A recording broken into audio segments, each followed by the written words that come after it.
আল্লাহ বললেন ফামান কানা ইয়ারজু লিকা রাব্বিহ, তোমাদের মধ্যে যারা চায় আল্লাহর সাথে সাক্ষাৎ করবে, আল্লাহকে দেখবে, ফামান কানা ইয়ারজু লিকা রাব্বিহ ফালইয়ামাল আমালান সালিহা, সে যেন সৎকর্ম করে। কি কর্ম করে? ফালইয়ামাল আমালান সালিহা, সৎকর্ম করে। ওয়ালা ইউশরিক বিইবাদাতি রাব্বিহ আহাদা, এবং আপন রবের সাথে আল্লাহর সাথে অন্য কাউকে শরীক না করে।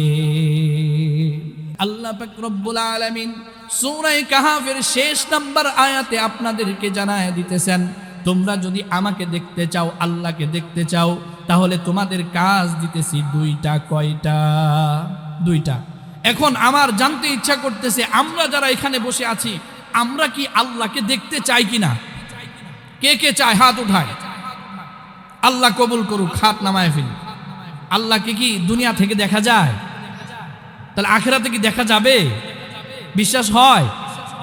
আল্লাহর রাসূল বলেন, ও আমার সাহাবারা, তোমরা যারা ঈমান এনেছো, সৎ কর্ম করেছো, আল্লাহর সাথে শিরিক করো নাই, দুনিয়াতে পূর্ণিমার চাঁদটা যেমন স্বচ্ছ এবং সুন্দর দেখা যায়, কাল কিয়ামতের ময়দানে আল্লাহ পাক রব্বুল আলামিনকে তোমরা ঠিক তেমনি ভাবে পূর্ণিমার চাঁদের মতো দেখতে পাবা।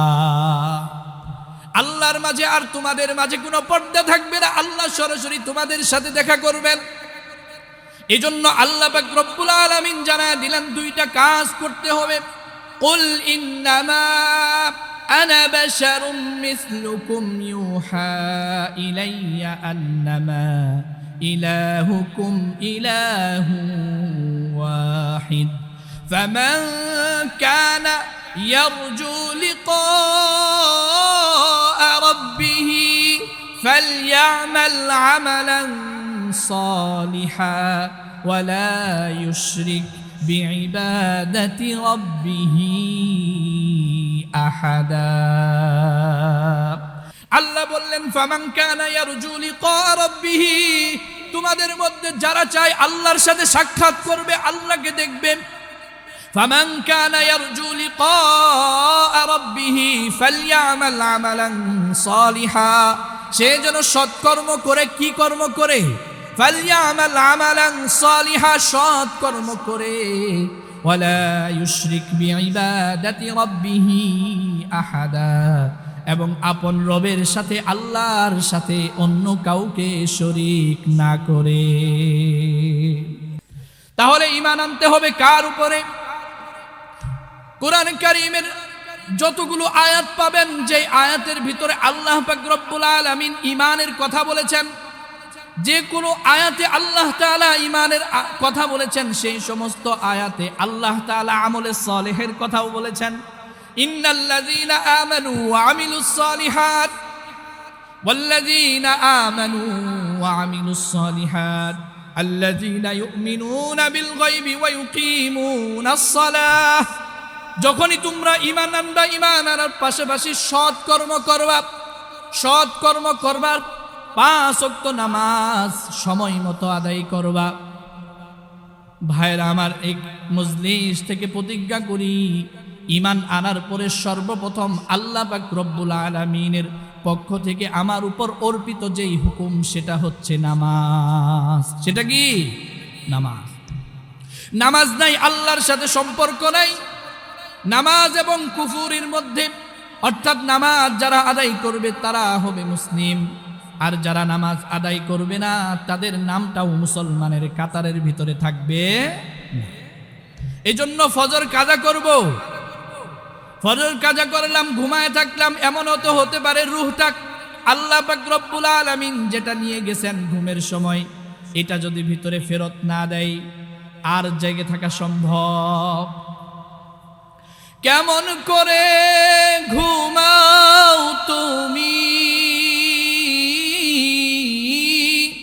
কেমন করে ঘুমাও তুমি, ফজর করে কাজা, এমনও তো হতে পারে জোহরে জানাজা। ঠিক কিনা? এমনও তো হতে পারে জোহরে জানাজা।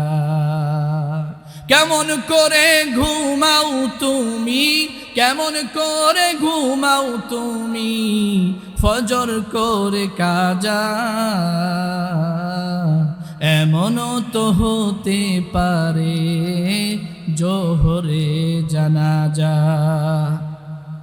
সকলেই নিয়ত করি আজ থেকে, এখন থেকে 5 ওয়াক্ত নামাজ জামাতের সাথে আদায় করব ইনশাআল্লাহ। করব তো ইনশাআল্লাহ।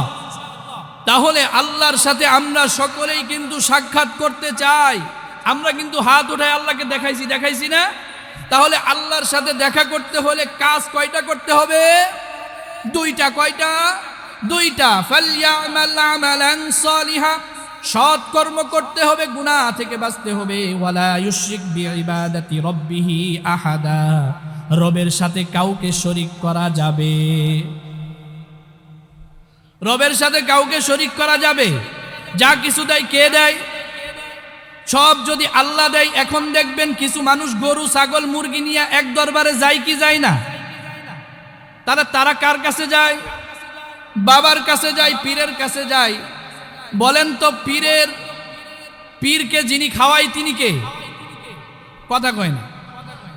মানুষের বিবেক কি এতটুকু বুঝে না যে আমি যাকে দিতেছি তাকেও তো কে খাওয়ায়? আল্লাহই খাওয়ায়।